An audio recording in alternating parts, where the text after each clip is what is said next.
So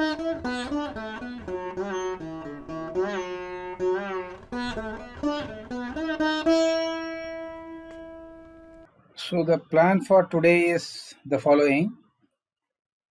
In the first session, 6 o'clock session, we will look at the solution. I'm not sure all of you have tried it out. It was a Diwali weekend, so I'm not very sure, but one person has shared it with me, the solution, and he did it correctly. No one else has submitted. I'm not sure whether you have tried it, the problem that I gave you on lab 5. Anyway, we will look at the solution. Because I am sure you would have all forgotten the problem itself.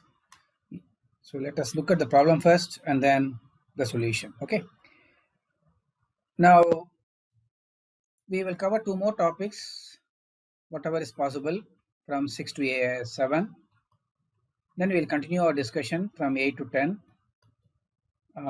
I plan to cover some more built-in functions, which are not every built-in function, but at least which are so important and will be useful for you when you need to implement something. So I will cover those topics in the later session today. So what is the problem? If you recall, I told you about a vector table wherein for a particular interrupt ISR function has to be given, but in an interrupt the vectors or a function interrupt ISRs don't take any parameters. But here we are trying to bring a table, fill it with the functions or function objects, different function objects, because it's a dictionary. So the keys need to be different. They need to be different. They cannot be same because they are going to be hashed and accessed. So the function objects need to be different. So we are filling a dictionary with different functions, and for every function we have a different parameter, which is a dictionary entry again. Currently we are planning to pass only one item, one key, a value pair, which is being passed as a parameter to the function object. So I want to first fill this dictionary function object to parameter and then call this functions with the relevant parameter by going through the dictionary. That is what we have to implement. 2 functions, one to add, populate this dictionary, and then another one is to use this populated dictionary to call these functions with the parameter. For a sample, we have taken 3. We can add any number. The code should be in a position to add any number of entries into the dictionary, and you should be able to call those functions also from the dictionary. So we wanted to build a dictionary, which is built dictionary, and which is having these entries. It accepts variable number of function objects and the same number of keyword parameters. So actually I can make this implementation much more complex, or not very complex, in the sense I can tell you that if I pass the number of objects, function objects, and the parameters which are not same, suppose this is m, this is n, whatever is the smallest of this entry, that many entries you need to make. Okay, I can call this function with variable number of function objects, but I don't give sufficient number of parameters, then you should not create the entry. Okay, that can be done very easily, an additional checking up of the entries that you are giving. So you can actually make it as a small library which can accept any kind of objects or any kind of values to the objects, function objects. So we should be actually generic enough. You can make a library actually. I'm not sure whether there is one, must be there. Now what we need to do, when I say that the number of entries need to be varying, then I can have any number of function objects and any number of parameters. So we need to have args as a parameter, and then we can have different functions, which are these functions accepting again a args, because even the parameters can be any numbers. There can be no parameter or any number of parameters. So we should have a flexibility that even those function objects can accept any number of parameters. So the signature is designed like this. Now we need to implement this building a dictionary and then calling those function objects from the dictionary. That's what is the problem I gave. Now let us look at the solution that I have. One second.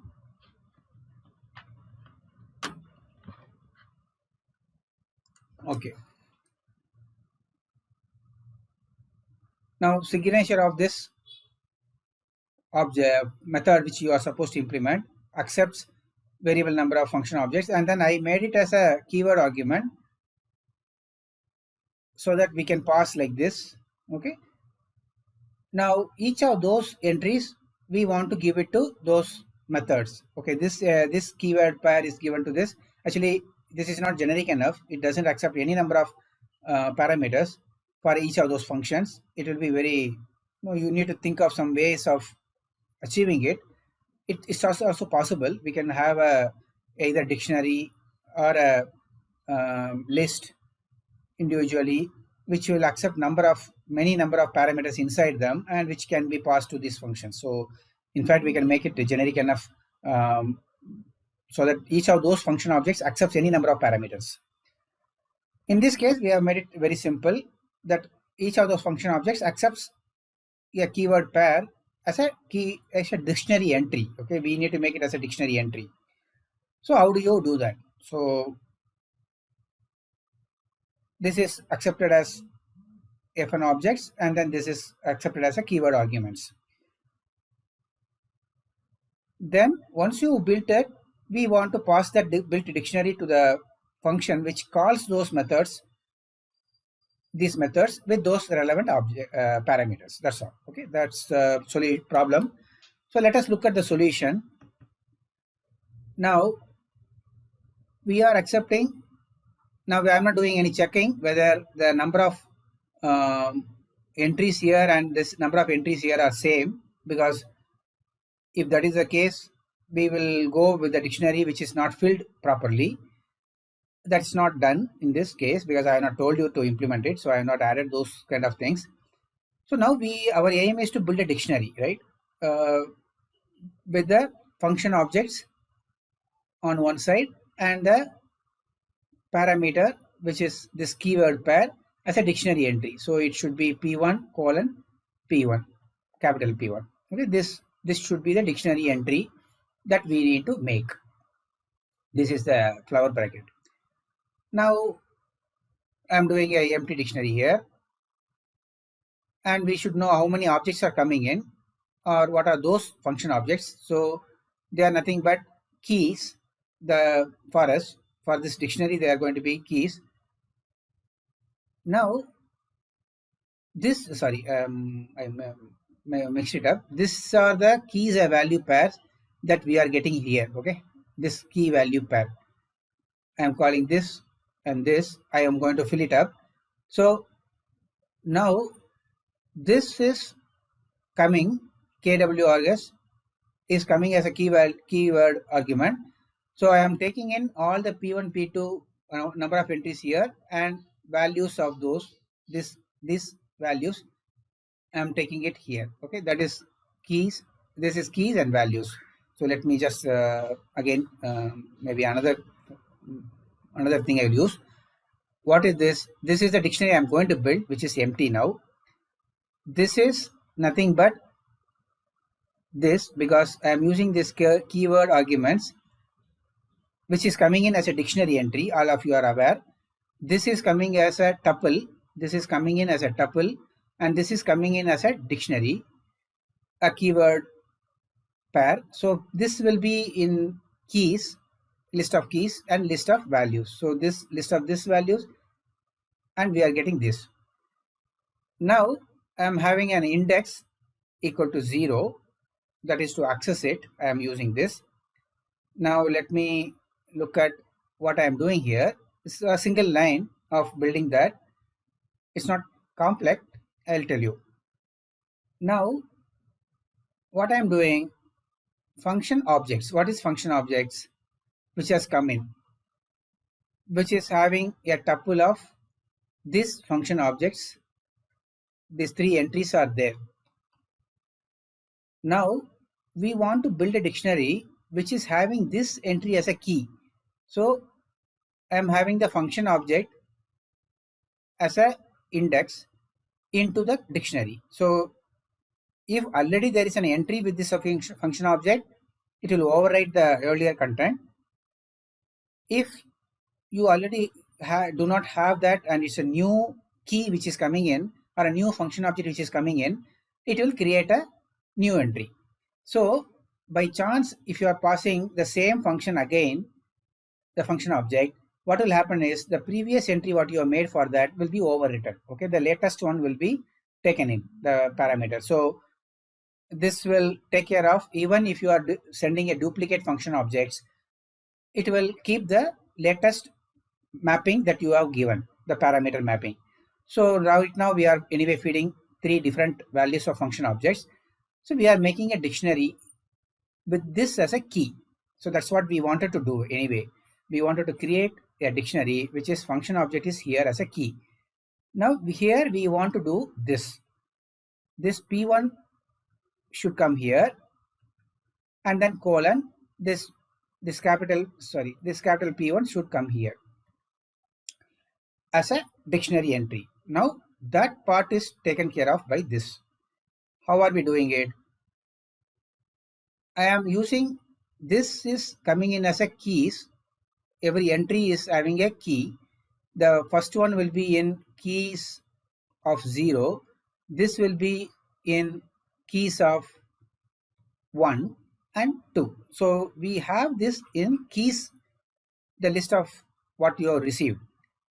Now that is coming as a tuple. So what I am doing is that keys that I got, I am making it as a list.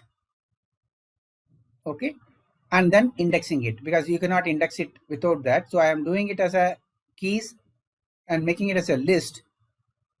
Okay, this keys I am making it as a list and then indexing it. Now index happens to be 0. So this entry is nothing but P1 now, on the first iteration.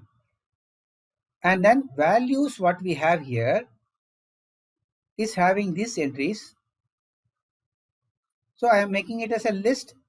Why I am doing this as a making it as a list? Because I can index it directly so that I can access those element. So what we want this pair to be given as a first parameter to this as a dictionary entry. So I am making a dictionary here. I am making a dictionary, and this portion, complete portion, becomes a key, and this portion completely become value. So we get this value P1 colon capital P1 is made. So I am making this entry and this entry, and the whole dictionary is made. This dictionary object is assigned as a value to the first index. So function object first index is dictionary is made. So we increment the index so that we access the next function object which came in as this, and we access the relevant entry here, and hopefully we have equal number of entries here. We are not validating it, otherwise we should validate that all the entries are available. Then we are filling it up. Okay, that's all is done here on one single line of code which takes care of filling in the dictionary entry here. So what you need to do is, when I coded it, I got into some trouble that how do I make these things. So, and then it said the indexing is not possible, then make it as a list and then index it. Then it's like a comprehension we are doing. We are making a dictionary entry here. So you can do it in a multiple lines also. That will become simpler, because Python always prefers less number of code with more. No, if you are writing less number of code, then you are adding less number of bugs. So it's not improper to write a single line code like this. It is encouraged in Python. So that's why I did it. But I'm not saying that you should do only this way. You can always have multiple lines of code. to make it clear, but this makes it a compact single line of code which extract these values and form a dictionary entry and puts it in the function in the another dictionary. Okay, so that's all we have done it. Okay, this is only code that you need to write. Now what about calling this function? Now you have made this entry now, so this is what we are making it in the top. We made this p1 and then this we have made, and then this dictionary is made, and that is getting, this is where we are writing into this, means we are creating the entry for the this object in the dictionary and the value is written into it. Okay, this you know that how to initialize a dictionary with a value for a particular key, okay, which is indexed. And you know that indexing you can do because it's a ordered dictionary which we are doing here, so there is no harm in it. And even if you don't do that, it's okay because we are accessing it with respect to key only, so no issues. So this is done. Okay, we have created a dictionary with the function objects and the dictionary of parameter. Now how do we call it? Calling is much more simpler. We are getting the built dictionary here. I'm using this index only to just print it, so that when I'm printing it, I'm calling multiple functions. So I'm using this index only for printing. I'm incrementing here, that's all. This printf is not part of the code, but still we are doing it. Now what we are doing, we are going by again dictionary built with the keys. So we are taking the function object from by using the keys. So basically when you are handling the dictionary, the basic functions are keys, values, and dot items. Okay, these functions are enough to manipulate anything with the dictionary. So we are interested in calling the function with the parameter, so we are using the keys. Fine, that is done. Now once we have a function object, we need to call the parameter, pass the parameter to the function object. So function object with the parameter, so we are going to call now. So any function object, we have to do this to say we are invoking the function. If you don't have this, it shows that we are just using the function object address and passing it across a parameter or whatever. So here we are using it as a key, we are not calling the function. If you use here by mistake, if you do this, then it will call the function also. Okay, so which is, I don't know whether it will accept it or not here, I'm not doing it, but you have to be careful that you don't put a parenthesis around the function object. Okay, here we are intentionally doing that, we want to call the function object, but now we need to get the parameter. Now where is the parameter available? It is in the built-in dictionary where the key is. So I can use the function object as a key which will return a value for me because already the entry is made. So I can access the parameter by using the dictionary with the function object as a key. We are getting the value which is nothing but this dictionary, which is going to be a parameter to the function object. So this one line calls the function with the parameter. So effectively, if you see, what we have done is we have just written a single line of code for both the things, though the description was like a Ramayana, too long, but implementation is so small and sneak. That's the beauty of Python. Okay, you can actually make your code simple and crisp and clean once you are familiar and comfortable with handling these kind of different objects and different data structures. You will find that writing Python is very easy. Okay, so think of some problems like this and keep writing something and then try to optimize it to make it look better. I'm sure all of you will be an excellent Python programmers. I'm not saying that this is the only way to do it. There are many ways to do it, but this is my implementation, which I thought I will explain you. Okay, I will share this code also. I have this code already. I think I have demonstrated this code earlier in the lab. Okay, this is the code which I have written. Completely this function is also there. Okay, any questions on this implementation? I think it is very clear, hopefully. Okay, now let us go to today's topic, closures. Okay. Okay, This is related to the inner functions that we have talked about, and then non-local variables. Okay, just to recall, there are this we saw that there are different namespaces: global, global, local, which is within the function, and non-local. Non-local, I said that it is in the inner function. Okay, inner function. Now we are going to talk about this inner function in a different context. And I also told that globals can be received through a globals dictionary, and locals dictionary will give you local variables and its values. Globals will give you global variables labels and the values. So you can access it because every function is passed default this globals dictionary, so that you get the environment in which this function is being invoked. If I forgot, I'm just reminding you of. Now, what is closure? A closure is a function object. Okay, it's a function object again that remembers values in enclosing scope. When I say enclosing scope, this is the non-local what I am talking about. Enclosing non-local. Okay, sorry, non-local. That means what? It is going to be a outer function. There is going to be an outer function, and then some inner function definition is going to be there. Okay, and then it is doing something, returning okay something. Now this is a closure. Okay, when it returns this inner function out. Okay, inner function is returned by this outer function. Okay, this is also def. This is also def. I am defining an inner function and then passing this returning the inner function out. Now, what are we doing? What are we doing?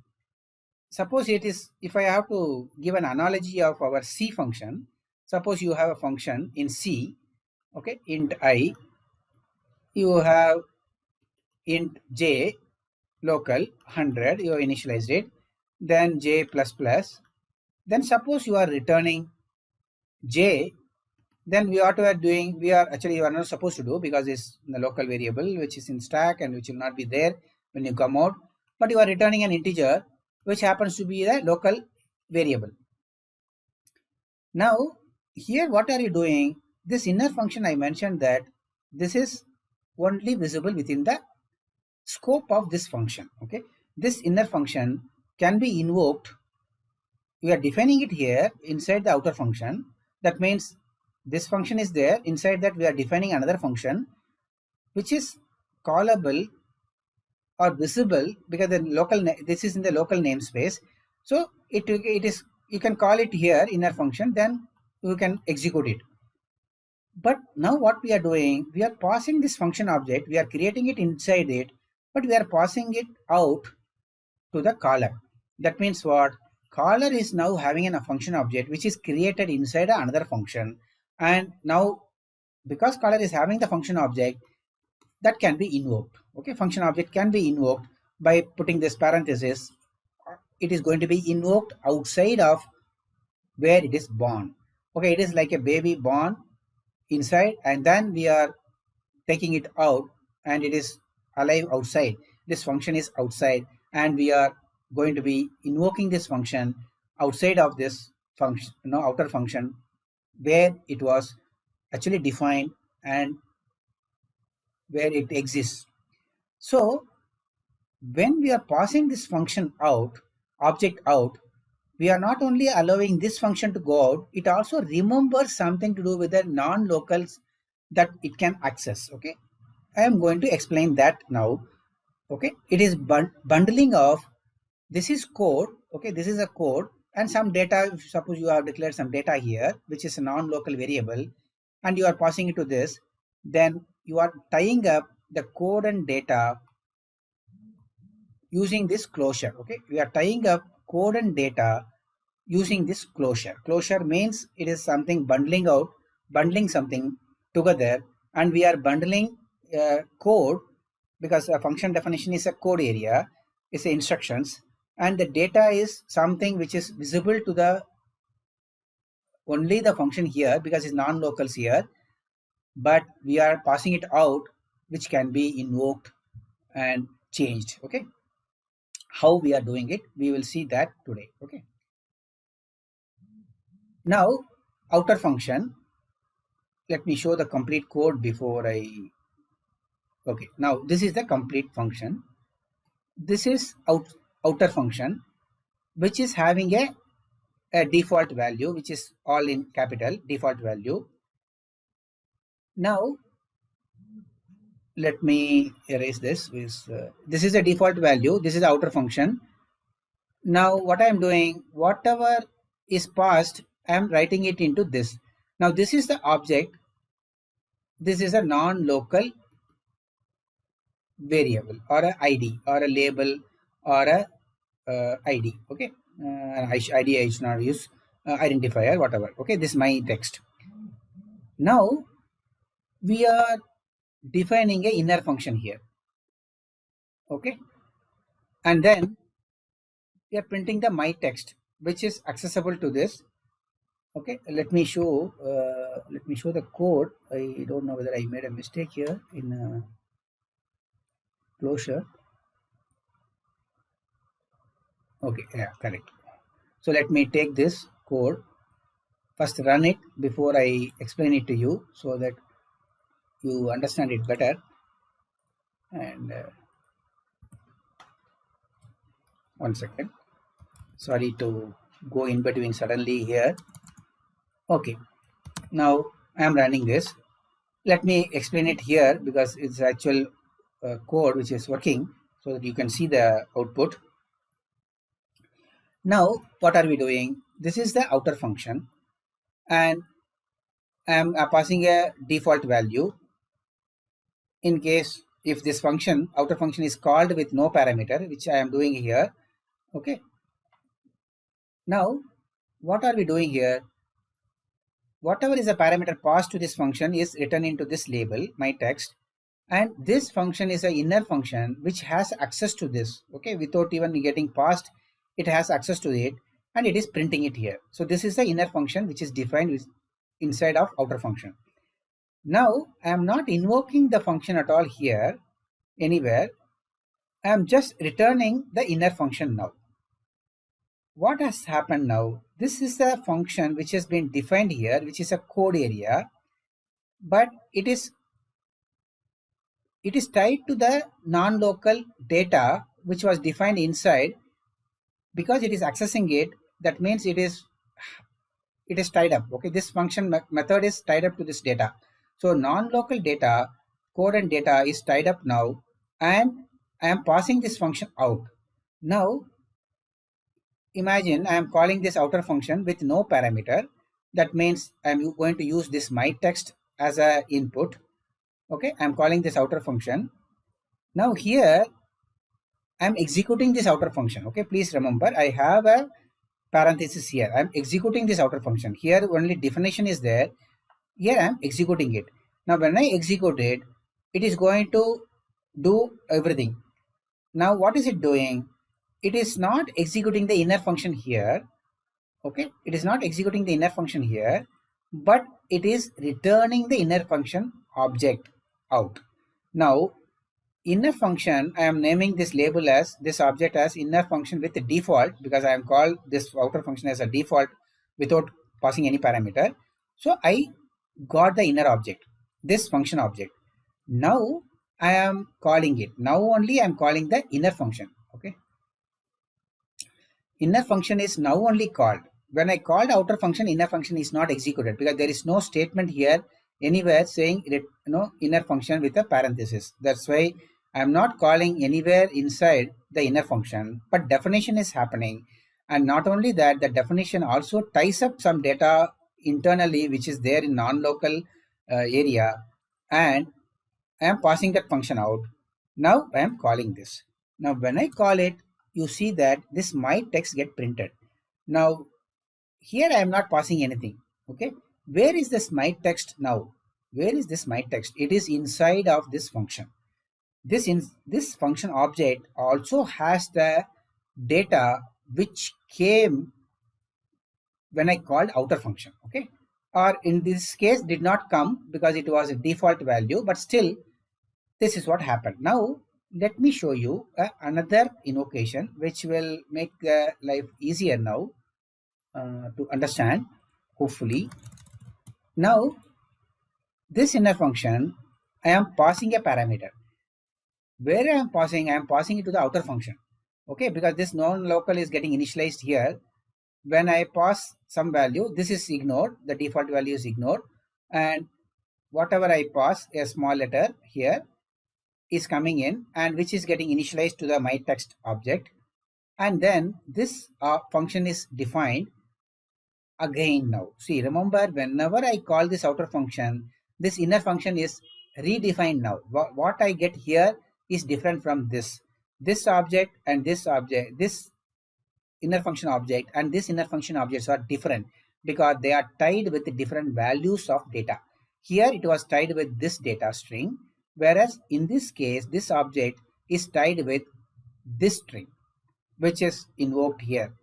Now I call this inner function, I get my text here. So closure helps you in tying up an object a method with some data and giving you access from outside. Now what is the advantage of this whole thing? Why are we doing all this, and what is the advantage of doing this? I will explain that, okay, in the slides. Okay, I hope this is clear and no more questions here, or any of you can come online in case if you don't understand this. Effectively, we are packing the code with some data and making it available for outside world to call it. Now once you have this function object, I can pass it to anything and anybody and it can be invoked, okay? Because it's like a parcel with the food inside. The food is the data and the parcel is supposed to be a function object. So we can take it and pass it to anybody and they can execute it and they will get this text. So if you see this, there is some hiding, data hiding is happening. We are doing a data hiding and enabling some kind of putting a data inside along with the code, okay, a relevant function, and we can pass it across to anybody. So this is beautiful. I don't know, based on your need, your application need, maybe you can think of implementing this, okay, where you want to package some data along with the function, but you don't want this data to be exposed as a global variable, okay? Because what you have here, my text, is not a global variable. It is inside, but still accessible for the outside methods to use it, okay? So let us look at the advantages of this, and this is what I showed you. When I call it without a parameter, I get all caps. When I use it with a parameter, the output will be whatever I passed. The parameter, what you pass it to the outer function, and the method is the function object is having that information inside of it, okay? Now the function inner function, this function inner function, has its scope only inside the outer function. So it is inside this of outer function only. This is not visible at all. This inner function is not visible at all. You cannot call it just like that unless this outer function decides to pass it out, okay? If I don't have this line, this inner function cannot be called. Because it is decided to expose this function out, I am able to call it from outside, okay? But with the use of closure, we can easily extend its scope, okay? We are extending the scope of this inner function to be invoked outside of this, okay? Its scope, to invoke a function outside its scope. Now we are calling this function outside of its scope. Otherwise it is only limited to this method, okay? It can be invoked here. I can put before the return, I can say, just say inner function parenthesis, then it will be invoked. But I am not doing it here. I can do that, but I am just passing it out. Now where do you use it? This technique by which some data gets attached to the code is called closure in Python.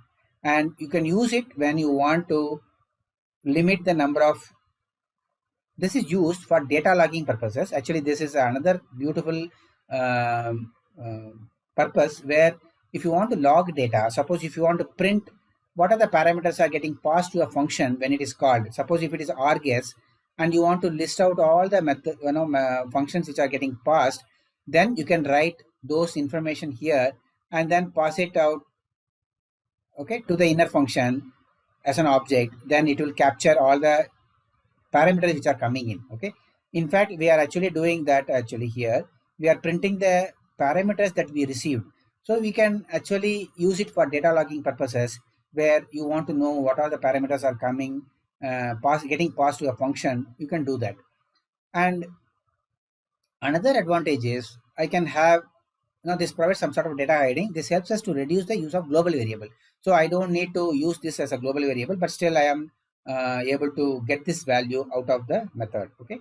So when you want to do a data hiding, we can use this. Okay. I hope this explanation is clear. Then I hope we have time.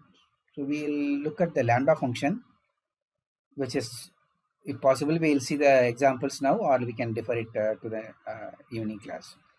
So lambda is an anonymous function. Okay, now I'm going to talk about lambda function, which many of you might have already used it. It's an anonymous function. That means it doesn't have a name. Anonymous function means that a function without a name. The lambda keyword is used to create anonymous function. Now, why are we using lambda? Because we are not going to use def for defining a function. Normally we use, if you want to define a function, we use def, function name, then parameters, colon, then the body of the function. Now, we are not going to use this. Now the body is going to be restricted to a single line. Okay, this is going to be a single line. And we are not going to use a name for it. Okay, but still we are defining a function. Now, how are we going to give the parameters? We are going to give a parameters, okay, with comma separated parameters, colon, the body, the single line body, okay, body of the function, and then we'll say lambda. Okay, so this is a syntax which we'll see now. We are going to remove function name. There is not going to be any function name. Now, what does a lambda return? It returns a function object. Okay, so if you are not returning a function object, then you cannot call this function at all. So we are returning a function object. It returns a function object, but it doesn't have a name for it. And when you assign this function object to some other label or an identifier, then it gets some name. Okay, or you can call it on the fly also. You don't need to even assign a name to that. Okay, let us look at that. What is the use of it? Now, lambda keyword is used to create anonymous function. It has the following syntax: lambda, parameters, colon, and expression. Okay, that's all. This function can have any number of parameters. We can have any number of parameters, but only one expression as a body of the function, which is evaluated and returned. So we can have only one expression.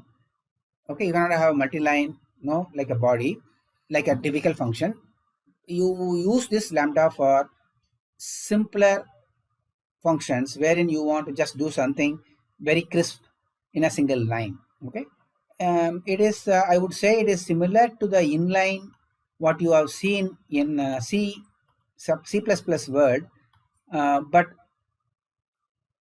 the concept of inline function in C++ is to avoid a function invocation. Okay, you don't want to have a function invocation delay, performance delay, or performance impact by calling a function. You want to call it inline. That means what you do in inline in C++ is, even in C now it is available. You define a function. Okay, you have these lines. Now, in your somewhere you are calling function, and then you are calling this inline function also. Now what happens is this function fn is not actually called as a function call. It is not coming here and then getting executed and returning back. This body is just replaced here. So coming to the function and going back it involves a penalty, performance issue, because it has to push all the parameters and then save some context, and then come here and execute, and then come back here. So there are a lot of memory operation, stack operation, and the PC, the program counter getting updated, the function flow, control flow is changing. So pipeline will be disturbed. If you know parser architecture, this involves lot of performance impact. Cache will be refilled, and the program counter changes because control flow changes. So code cache will be changed. Okay, and then you are accessing stack and the parameters. So data cache also will change. So many impact in terms of performance when you have a function call. When this not only changing the control flow, it also changes lot many things inside the processor. So if you want to avoid all of them and you want to the flow to be undisturbed, you just want to execute the code as if the program counter is keep on incrementing, then what you do, you take this body of the function and replace it. Okay, you don't call the function at all, but anything you do will have a impact. Now inline function, no, the plus point in inline function is performance. It is better in terms of performance, but the downsize is code size, because we do the function abstraction where we don't want to write this function again and again. We abstract it out in a function and call it whenever we want.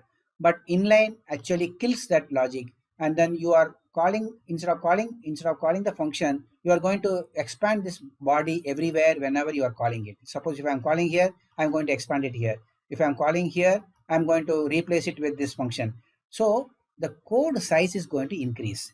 Okay, though performance is better, code size is going to increase, and the memory required for storing your code is going to increase. So in an embedded world, memory is very limited, so it's not advisable to have larger function as an inline function. Okay, you can have short functions which are just doing a square of something or returning some small operation. Those things you can actually convert it into inline, and the compiler takes care of deciding whether to really convert something into inline or not. It may decide not to honor your request if the function is too big and then you are trying to make it inline. Okay, there are many things. The side effects or impacts are there in inline. Actually, I went a little bit away from what we are discussing. So lambda is something similar, wherein you want to write a small function and then you don't want to actually write a method and then assign a label for it and then create a function object and call it whenever you want. Instead of that, you just define the function on the go and then pass it across or call it. Okay, that is it is more or less similar to inline method, but it is not exactly the same. Okay, I hope I explained both so that you understand the difference between these two. Maybe in some interviews they may, if they want to relate or compare these two, you will be in a better position to compare and analyze which is advantageous and what are the issues with one way of doing things. Okay, so Python is closely tied to C because, as I many times told you, the underlying implementation is in C.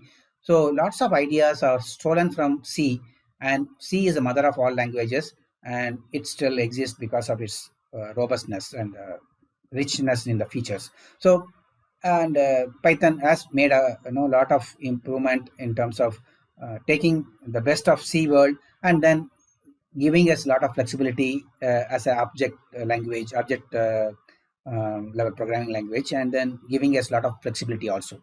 So this function can have any number of parameters. Okay, this lambda function, but only one expression can be there. Here the parameters are not given within parentheses. We don't put a parenthesis around this parameter. Okay, we just give a list of not a list in C Python word, sequence of parameters, and we don't use the def keyword also. And the parameters could also be args and kw keyword arguments also. Variable number of parameters are possible for lambda also. I will show you some example. Lambda functions can be used wherever function objects are required. Okay, you want a function object, okay, but you don't want to define it as a using the normal thing because it's a very small definition.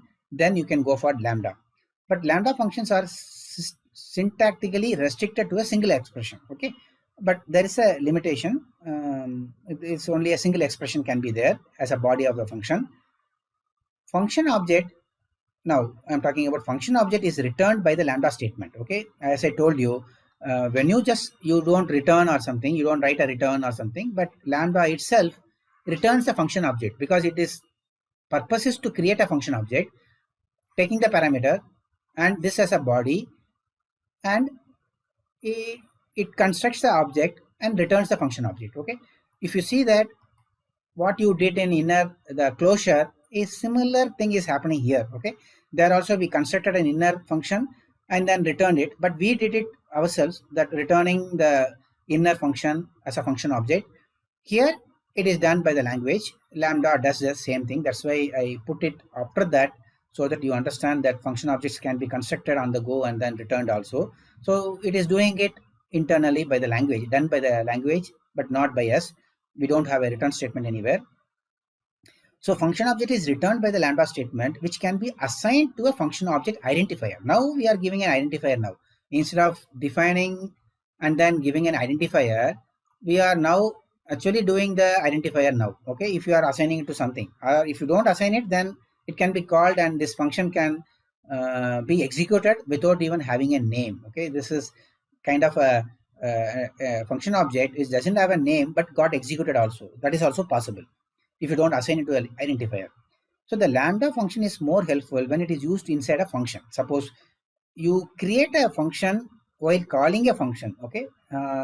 Then it is inside, you are passing it as a function object, and then you are using it inside the function. So uh, you can actually on the go create a function and pass it across, okay? It's like a takeaway or a take home. We have a method that you can just drop into a hotel and then get a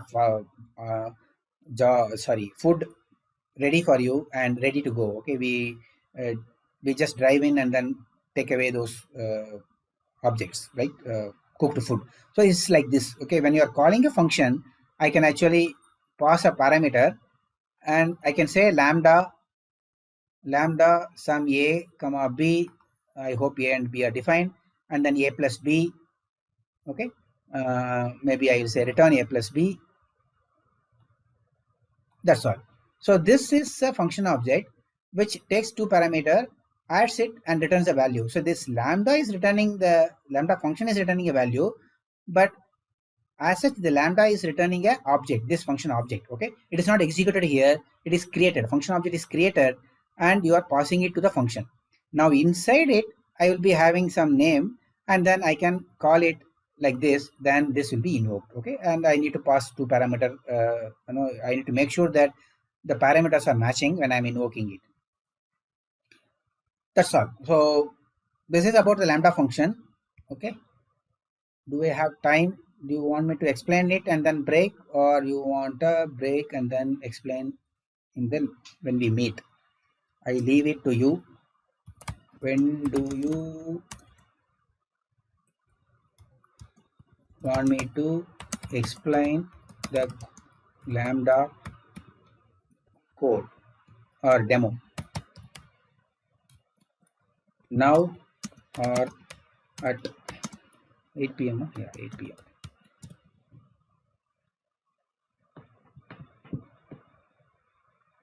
Anybody? Nobody wants to say anything. 8 p.m. Okay, your wish is my wish. Anyone else says no? Sorry, not no. Now, I think already there will be a message across. Don't say now, only say 8 p.m. Okay. Okay. You all very hungry now. Okay, take a break. I think you have been in the class for at least 3 hours, 2 hours. I don't know. Okay, come back fresh. 8 p.m. we will start with the lambda demo and then some more functions. Okay, I am going to explain some more built-in functions. So see you at 8 p.m.